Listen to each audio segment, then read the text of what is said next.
Hello, welcome, and salutations to Den of Otaku, Den of Geek's official anime discussion series where we break down all things anime, Japanese pop culture, and just basically all the biggest developments going on in the industry, guys. I am your host, Daniel Kurland, and in this episode, we're going all in on My Hero Academia, kids. We're going plus ultra for this one. We're going to talk about My Hero Academia's origins, influences, its evolution, and just how it's at a very interesting time in its life right now that the manga has ended and the anime has announced its endgame. Really gonna break down what lies ahead for the series. So let's do it, guys. Plus ultra.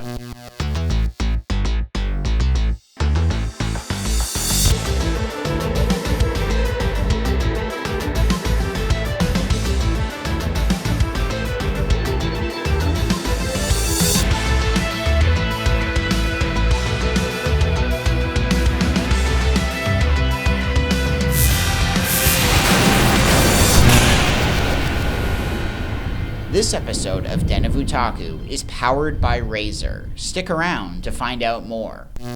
Okay guys, My Hero Academia. This has been one of the biggest anime of the past decade. It really came along at the perfect time. It really captured that superhero trend, doing a lot of fun stuff with the shonen genre too, and it's really just proven itself to be, like, it started as like a very kid-friendly superhero show, but it's proven itself to be so much more than that. And I think it's really cool that Kohei Horikoshi, the creator, just ended the manga, and it's always exciting when a creator can end a series on its own terms. There's so many manga that just get run down indefinitely, and you lose the thread. It's not as strong as it used to be, and it's exciting that Horikoshi was like, this is all I have to say, I'm gonna end it while it's on top. That deserves a lot of respect, and it's something that doesn't happen all the time in the anime or manga industry. Exciting to see what he'll do next, and it would just be a good idea now that the show was kind of in its twilight years to address just how this show became so big, why it's a beloved anime,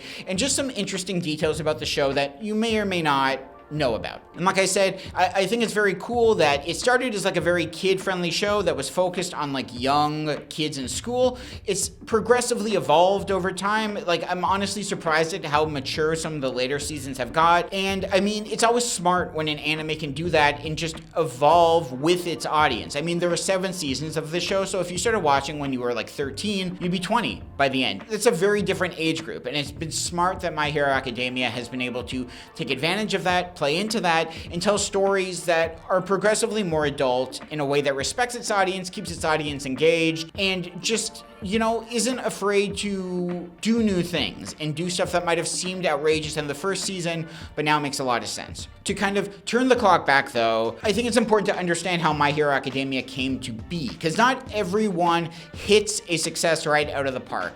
Horikoshi, for instance, My Hero Academia wasn't his first series, and he actually kind of struggled before he created this huge hit. He had done a series called Barrage, which is kind of this aliens versus humans Prince and the Pauper story. It was canceled after 2 volumes though. He wanted to make a new series, and he just didn't have any ideas. So he decided to look back to a one-shot he did called My Hero. That's basically My Hero Academia, but it focuses on like a salaryman, an older salaryman, versus a young kid like Midoriya. He took that idea, he combined it with another one-shot he did called Tenko, which is basically Shigaraki's backstory. It's about a young kid who disintegrates whatever he touches with both of his hands. Was able to put those together, revise them, do new stuff with them, and turn that into My Hero Academia. And I just think that's really beautiful, that it kind of shows you that it's never a bad idea to revisit old ideas. Maybe they weren't working at the time, maybe you've grown as a storyteller, and you can push them to exciting new places. That this wasn't something radical and different, that it was something that he had explored in the past, just not in the right context. And I think it's really encouraging to see that there's no shame in that. There's no shame in exploring ideas that previously interested you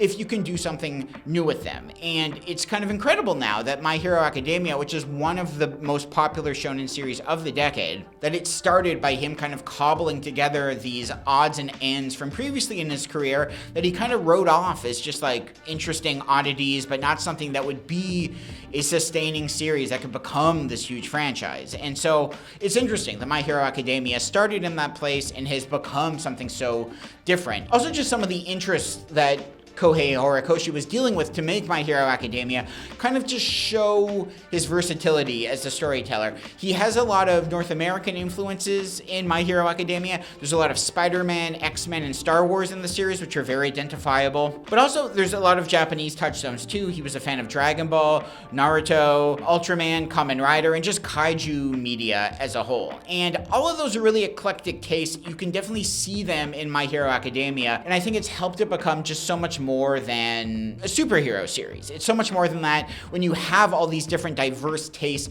channeling into the series. And I think that's really helped it survive, evolve, and become such a hit. By the way, I forgot to mention that this is the story of how I became the world's greatest hero. I've been a big fan of My Hero Academia from the start, but what really kind of opened my eyes is just what it did in its 7th season. Basically, the 7th season is one big war. The whole season is adapting the final war story arc, and the entire season is just one big fight. A lot of anime have done this type of thing before. It's so difficult to structure this sort of thing in a way that's still engaging, that doesn't lose the thread along the way. My Hero Academia does a really good job of how each episode focuses on a different kind of corner of the war. You focuses on different characters who are doing different things, contributing to the greater whole. A lot of episodes don't even have the main character, Midoriya, in it, which is really impressive, and it really is able to thrive and trust the supporting characters. And what I love so much about this, not just in a structural sense, is it's able to take a lot of supporting characters who were introduced in previous seasons that people didn't necessarily love. There was a lot of backlash around like season 5, for instance, and just other seasons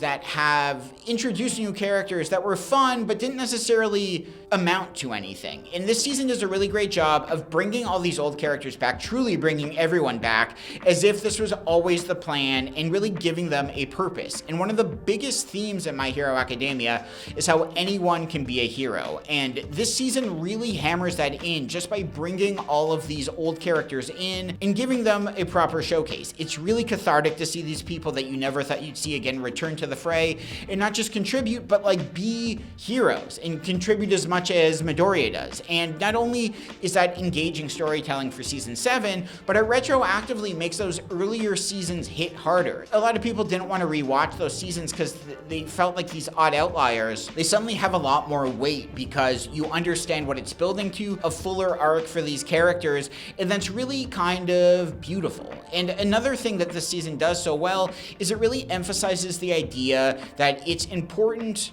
to understand each other. And the show has always done a lot of good work on the fine line between heroes and villains, and like how all it takes is just one bad day to turn a potential hero into a villain. This season really reinforces how it's harder to understand and listen to someone than it is to just kill them. And I think this is something that's not just endemic of anime, but just like superhero stories in general. There are so many instances where characters just defeat someone because it's easier to just use your power and take them out. But this season of My Hero Academia is really about understanding everyone. It really wants to give them their due. There's so much backstory for villains. One of like the most emotional scenes from the entire season involves Himiko Toga talking to Uraraka, and just it's a beautiful scene in a season that's so focused on action. The fact that one of its highlights can be just this cathartic heart-to-heart between characters, I think really emphasizes why My Hero Academia has found such success, that the characters and their story arcs and just the connection between people is as important as anyone's superpower at the end of the day. This final season, well, not final, but season 7 has done such a good job of really hammering that in, and it's really just opened my eyes to the power of this show. And it's just a marvel in terms of interconnected and overlapping storytelling. You have so many stories and battles that are going on at the same time, and it's really just a triumph in long-form serialized storytelling that I think is quite rare for anime. Like the only things I can really think of that are doing something similar are Attack on Titan or Jujutsu Kaisen, and even those are on a much smaller scale. None of those went on for 7 seasons. So the fact that My Hero Academia can take 7 years of storytelling, pick and choose all these elements from across its run, and really beautifully bring them together is just so satisfying as a viewer, someone who's been there from the start, and it's really setting the show up to end on a beautiful note. Anyone who's read the manga knows how that all comes together, and it's really kind of fantastic. 私は悪いもの！そうなんかじゃない！ This episode of Den of Otaku is presented by Razer Axon, a free application with incredible digital art to customize your desktop. Immerse in a rich collection of official high-resolution wallpapers from indie artists, popular game franchises, hit movies and TV shows, musicians, AI artists, and more. Feeling creative? Express your concepts via Axon Create to create your own wallpapers and generate matching chroma RGB effects with a few clicks. Visit razer.com/Axon today to bring your desktop to life. Special thanks to Razer for sponsoring this episode. And now, back to the show.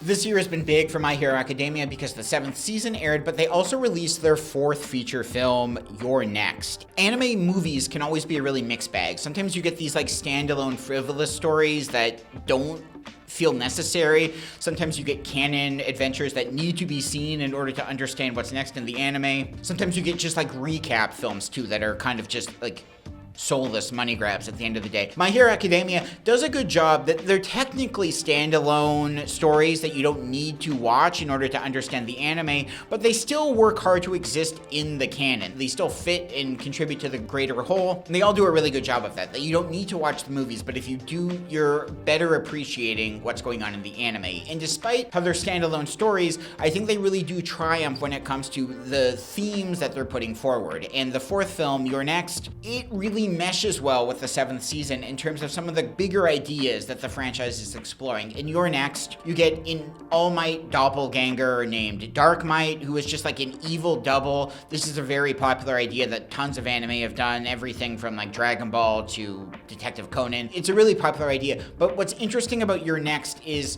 it takes the idea that two people can hear the same message. All Might gives this inspirational speech, and it can be interpreted in totally different ways. Dark Might hears this message and kind of internalizes it as permission to take over, to do this whole might makes right philosophy. And I think it's really special and speaks to My Hero Academia's themes that just two people can hear the exact same thing and interpret it in totally different ways, and that it can push one towards heroism and one towards villainy. And it's a really powerful idea. I think You're Next really pushes that well, and it's something that's also explored in the show's 7th season too. And just in terms of My Hero Academia's movies, I think it's significant that each film has kind of had a longer window before the next one's released, and I think this shows you that the franchise isn't just trying to turn out movies because they're going to make money. They're really thinking about what's the best story to tell here and not rushing them out, that they're making sure that the visuals and the animation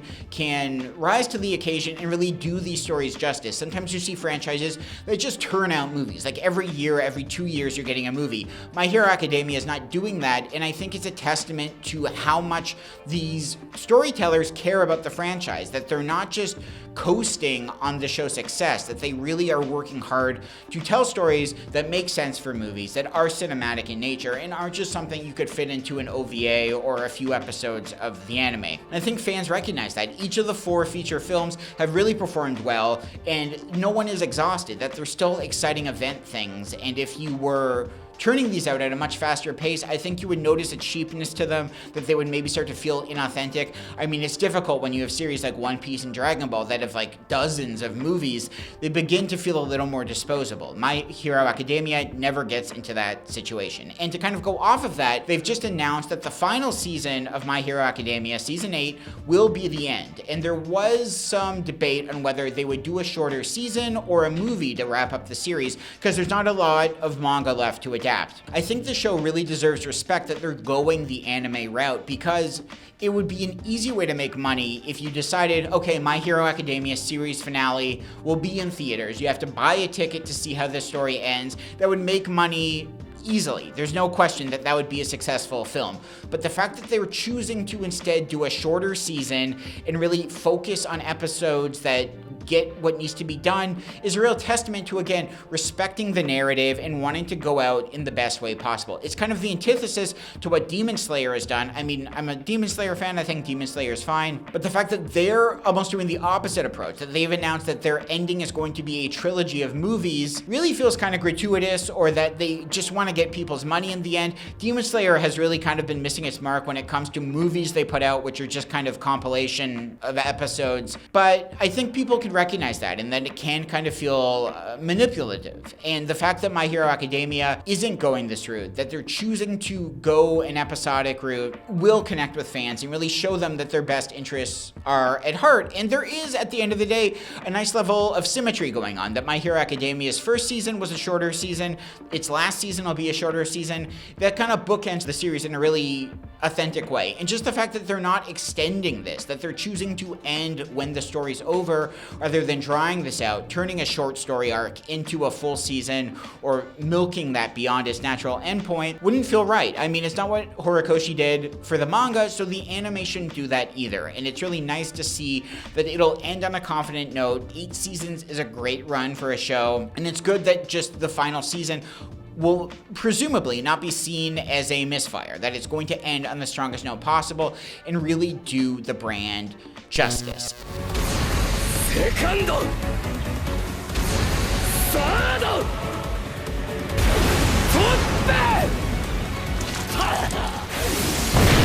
While we're talking about the end of My Hero Academia, I think it is worth just addressing that Horikoshi has kind of spoken about what his next series will be. He's been a little cryptic about it, but basically he's been saying that he wants to do a horror series. I think that's so exciting. There's been a lot of body horror in My Hero Academia, that he can obviously do this very well. He has a real knack for horrifying visuals. So the idea of him focusing on that to do a show that's directly horror rather than just kind of rubbing the edges of horror is really exciting. My Hero Academia has gotten progressively more mature. Whether this means he'll be doing a seinen series or a shonen series is unclear, but it's just an exciting evolution of what he was exploring through My Hero Academia. It's exciting to see horror continually get this push in mainstream anime and manga culture. We talked about this before, but there's been so many shonen series that are basically horror shows dressed up as shonen stuff. We have the whole Dark Trio going on.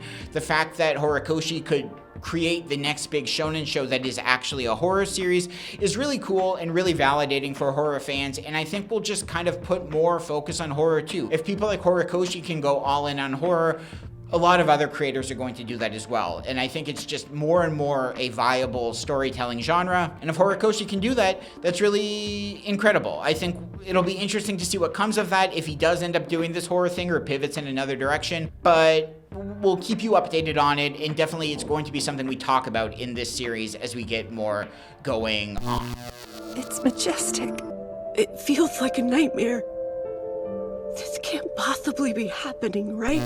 Now, any series that's as successful as My Hero Academia, it can be difficult for that just franchise to come to an end. My Hero Academia, the Prime series might be over, but there have been a number of manga spin-offs that I think would be viable to adapt into anime, and we might be seeing these as the extension of the brand. That My Hero Academia is over, but we can continue to live in that universe and do more with these characters or other characters through these spin-offs. So I wanted to just kind of shine a light on these different spin-offs and just talk about their various terms of viability in terms of turning them into an anime. So the first of these, and this is the most substantial of the spin-offs, is My Hero Academia Vigilantes. This is a 15-volume story. There's a lot of content. You could easily turn this into several seasons, and it makes the most sense as a spin-off. It focuses on a hero, not a licensed hero, but just like an underdog guy named Koichi. He gets saved by a vigilante hero named Knuckle Duster,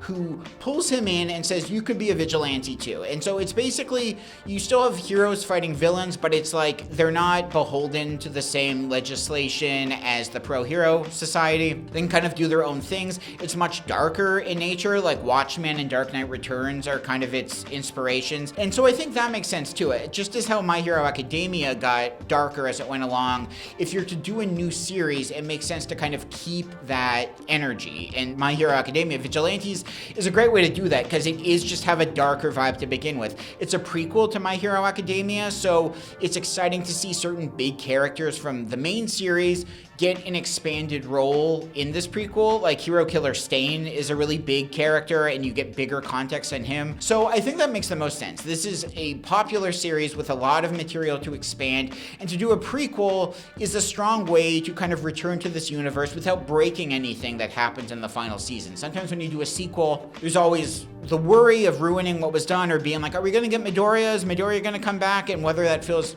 manipulative or not. A prequel avoids those issues, and I think it's just a strong companion piece, that it really fleshes out the main series in a strong way. The other one is My Hero Academia Team-Up Missions. This is less focused on story and more kind of just on fun character combinations. Each chapter puts together a different hero student with a pro hero. They go on missions and they just fight crime and have a lot of fun. And it would be easy for this to be a success. This makes more sense as like a series of OVAs, I would think. Again, it's not necessarily strong in narrative. It's more just character-based. It's a lot like the Marvel and DC character pair-ups, like when you'd be like, oh, what if we put Spider-Man and Daredevil together? Or what if we did Hulk and Wolverine fighting together? It's like that sort of thing. And it's some fun like what-if scenarios. It's not necessarily canon. I mean, that doesn't mean that it doesn't have to be canon. But if you just want to get a little more in My Hero Academia and spend time with characters you love, Team-Up Missions is a smart way to do that, and there's definitely some value in turning that into an anime, even if it's just an OVA or two every year, kind of what JoJo's doing with the Thus Spoke Kishibe Rohan stuff. You know, you just turn a few more of those out every so often to get people thinking about what's going on. The other is My Heroine Academia. This is a gag series that focuses just on My Hero Academia's female characters, not just the heroes, though. You do get attention on some of the female villains like Hamiko Toga and La Brava. And I think it just makes sense. Like, My Hero Academia has a really strong female cast that don't always get their due. There's some really excellent characters that are introduced to great acclaim and then kind of are pushed to the sidelines. My Heroine Academia really celebrates them. It is a gag series, so it's less focused on like huge devastation and stuff like that, but there's still some really fun territory to explore here. And much like Team-Up Missions, I think this would be a good OVA experiment. You don't have to turn it into a full show, but you can just do kind of fun installments every so often. Honestly, if they ended the final season of My Hero Academia with just little end tags that were mini My Heroine Academia stories, that would be fun. But regardless of how they do it, there is value there. There are so many female My Hero Academia fans that it makes sense to celebrate them and not just kind of sideline these characters that do hold a lot of value, even if they're not always in the spotlight. And the last of these, which is also a gag series, is My Hero Academia Smash. This is the silliest of the lot. It is just gag comedy, so again, narrative isn't a huge priority here. Some people might say, why would you want to turn a gag series into a new My Hero Academia anime? But the thing is, serious anime have done this before to great success. Attack on Titan has Attack on Titan Junior High. Assassination Classroom has Koro Sensei Quest. So the fact that those series could turn out gag comedy spin-offs and find success, I think speaks to My Hero Academia's ability to do that too. Smash would be a fun spin-off. I think this should be a full series, not just OVA. And it's a good way to, again, just spend more time with these characters in this universe in a way that's not breaking what the show establishes, but it's just reminding people why they love these characters to begin with. My Hero Academia is very funny, but to have a show that's directly a comedy rather than an action series, I think does have a lot of value, and it would be a smart approach after the anime is done. You don't want to say goodbye to this universe yet, but to kind of take the pressure off and just have some fun and some silly situations with the characters is a really fun pivot that I think would work. Again, for the spin-offs, there's Vigilantes, Team-Up Missions, My Heroine Academia, and Smash. All of them have different value as spin-offs, and even if they don't become anime, just if you're a My Hero Academia fan, check these out as the manga, because all of these are available as manga. They're really fun, and if you love these characters, it's just a great way to kind of see them in a new light. And kind of just lastly, we're talking about My Hero Academia, what might be ahead for its future, if there's going to be spin-offs. What has been announced, and this is very interesting, is that there is a live-action production going on. It seems like it's going to be a movie instead of a TV show. This hasn't hasn't officially been confirmed, but it's being produced by Legendary Entertainment and Netflix. It's being directed by Shinsuke Sato, who has a great track record when it comes to live-action anime adaptations. He did the Gantz movie, Bleach, Inuyashiki. These are really strong live-action anime films, so he knows what he's doing there. It's being written by Joby Harold, who did Army of the Dead and the Obi-Wan Kenobi series, so they've got an American writer working with a Japanese director. Should be very interesting. Again, there's been very few details about this. Some people thought it was kind of quietly canceled or was just stuck in production hell, but Joby's done interviews on it recently, and it sounds like it is still happening, so it should be interesting. A lot of people are like, we don't need a live-action My Hero Academia film. How is that any different than something like Sky High, for instance? But I do think there's value to that, whether it's a one-for-one adaptation or just taking it in a new direction. There's always new fun territory to explore. Even if they went in a very different route and just did like a very American adaptation, like maybe they do this movie and then that triggers an American live-action series, there's a lot of value in that. And someone like Robert Rodriguez with what he did for the Spy Kids or like Shark Boy and Lava Girl films, or even John Watts with what he's doing now with Star Wars Skeleton Crew and the Spider-Man movies. These are people that would have a very good grasp on this material and could bring My Hero Academia to life in live action in a way that is genuinely exciting, that would be new, that would be interesting, and wouldn't just be ripping off the anime in live action. It would actually have an original point of view and something to say. So we'll continue to talk about this as more details come. I think it'll probably be a movie, but we'll see what comes out of it. Some people kind of wish these live action things are just disasters. I really hope this does succeed. It's a great way to kind of extend My Hero Academia's brand recognition and just get more out of it. I mean, the sad thing is there are some people who just won't watch an anime, and that seeing the live action version of it is really what brings them into a series. So if nothing else, a live action My Hero Academia movie could introduce more people to the anime, just broaden its horizons, and just do some new things. So it'll be interesting to see what comes of that, where it's going, and if it's a huge success, a failure, or if the future of My Hero Academia is purely through live action. I mean, if the movie's a success, you could adapt the seasons into live action too, just like what they're doing with One Piece right now, and there's just a lot of territory to explore there, and I think that's all very cool. And oh, do you hear that, fellow otaku? Yes, yeah, if I'm not mistaken, that's the sound of a new installment of Release the Hounds.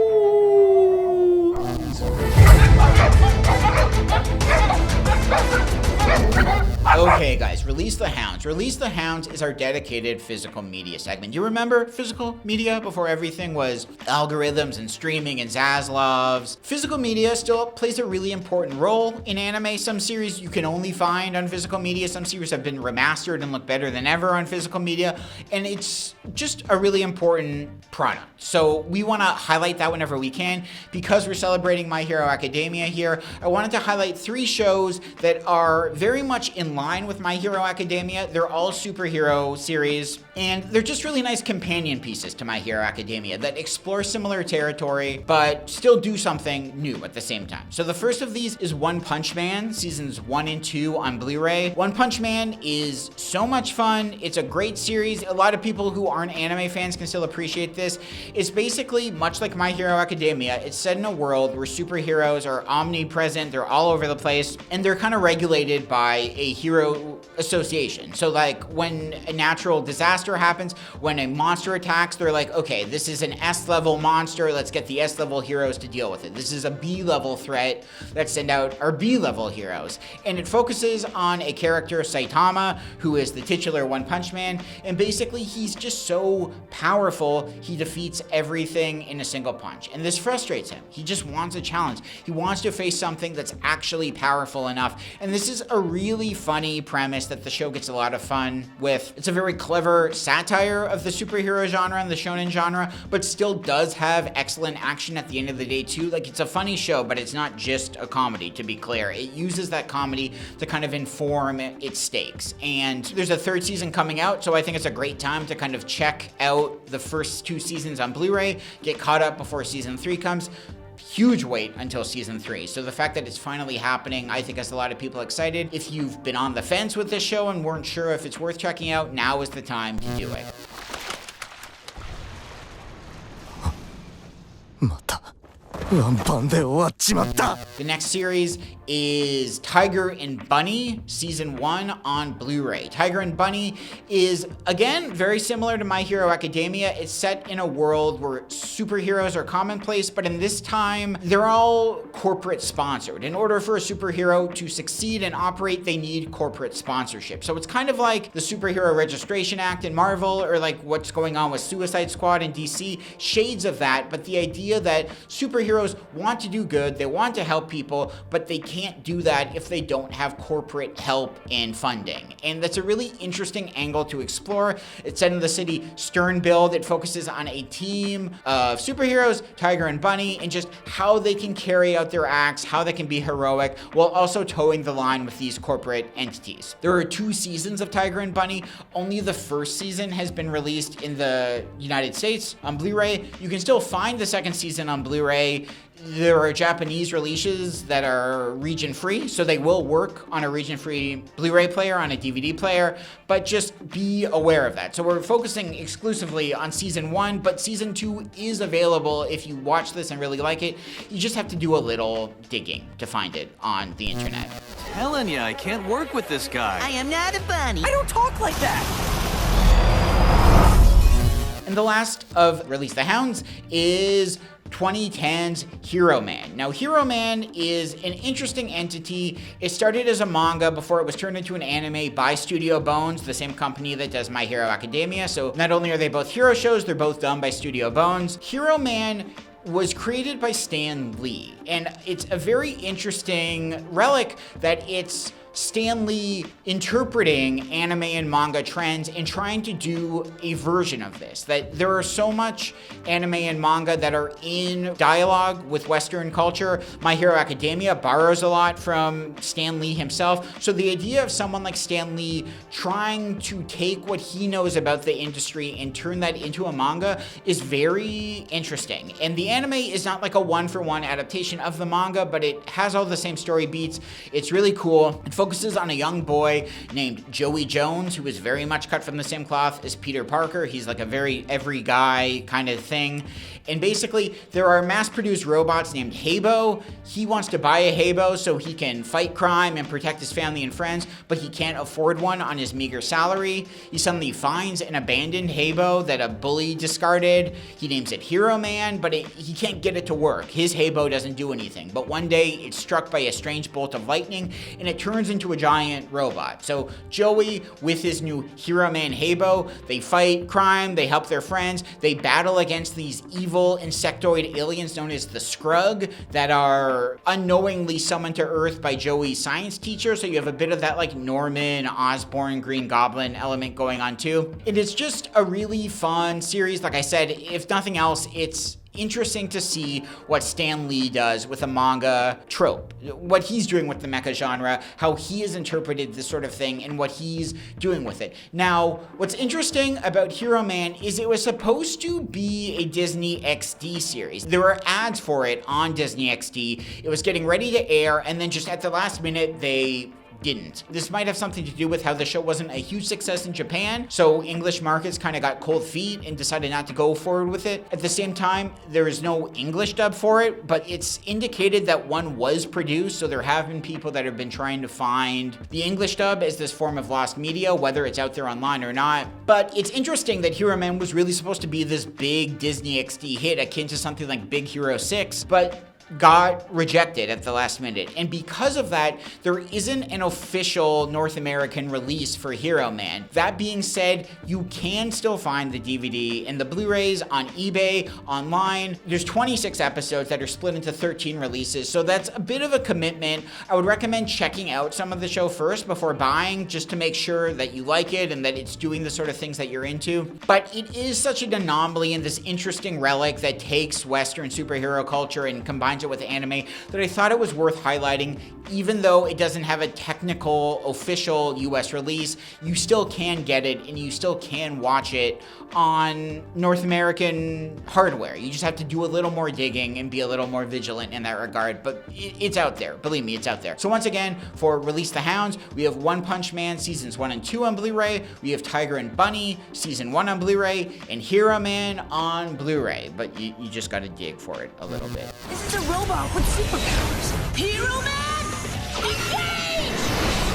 Before we go, Otaku, we have just enough time for one more segment of the Big Three. Plus Ultra, Big Three.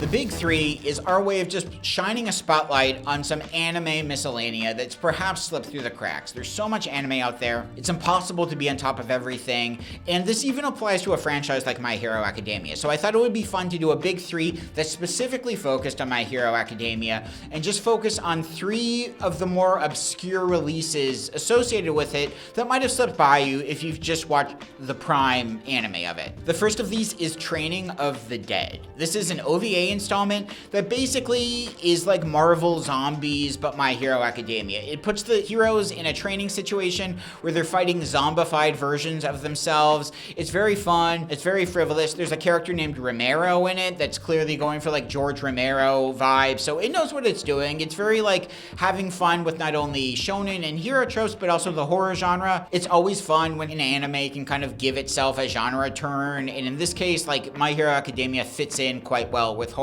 It's just a fun, standalone kind of story that has a lot of mileage out of the whole zombie trope. It's a fun way to explore these characters in a new light, and if you just want to see someone like Midoriya taking on zombies, this is the way to do it.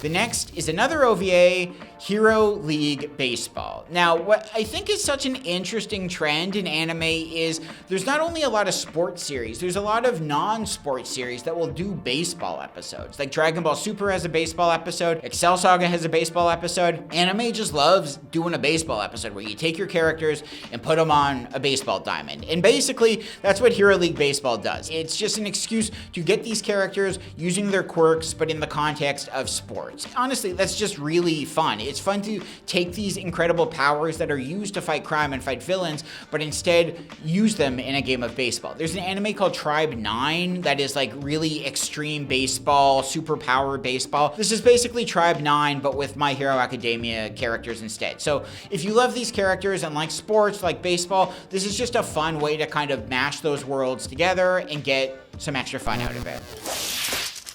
It's cellophane for the save! That means Shishido's out!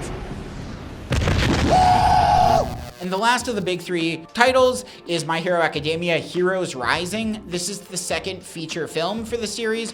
We've spoken about My Hero Academia's movies. They're all really fun. I think Heroes Rising is by far the best movie. Your Next is a lot of fun, but Heroes Rising is really just a love letter to Midoriya and Bakugo's relationship. It really puts them in the spotlight. It has a villain named Nine who has like a all-for-one duplicate where he steals people's quirks. So it is like kind of a traditional repetitive story, but the animation is incredible. The final set piece fight is like some of the best work that My Hero Academia has ever done. And it really just is a beautiful representation of what the show is, what its themes are, and it's never looked better. Like Bones really goes above and beyond with the film. What's interesting is some of the ideas in the film's climax were originally supposed to be how the manga ended, but Horikoshi was like, no, let's use these ideas in the movie. I'll come up with something better for the manga. I should be able to push myself. So I always think it's kind of cool when someone can pivot from their original plan. There are so many mangas where you have a creator who's like, this is how it's ending and I'm sticking to that plan, I won't change it. The fact that Horikoshi was confident enough in his storytelling abilities that he's like, I can take this Endgame idea,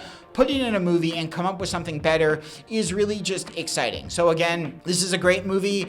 Some people haven't watched the My Hero Academia movies. If you're going to watch one, this is the one to do it. It's just a great adventure that plays out on a cinematic scale, and it's really just incredible stuff. So once again, for the big three, we have Training of the Dead, Hero League Baseball, and My Hero Academia, Heroes Rising.